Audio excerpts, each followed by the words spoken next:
হযরত আবু হুরায়রা রাদিয়াল্লাহু তাআলা আনহু হতে বর্ণিত আছে, হুজুর আকরাম সাল্লাল্লাহু আলাইহি সাল্লাম বলেন, পবিত্র রমজান উপলক্ষে আমার উম্মতকে 5টি বস্তু দেওয়া হয়েছে, যাহা পূর্ববর্তী উম্মতগণকে দেওয়া হয় নাই।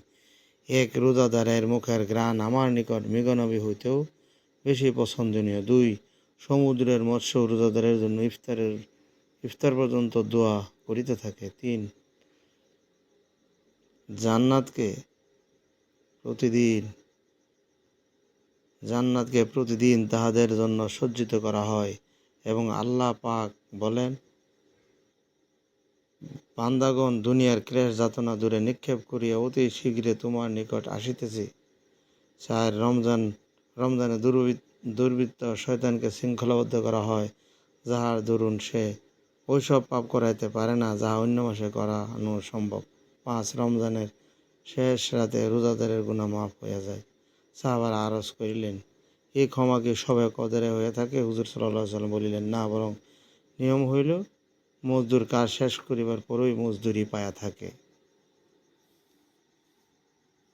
আল্লাহ তাআলা আমাদেরকে আমল করার তৌফিক দান করুক। আমিন।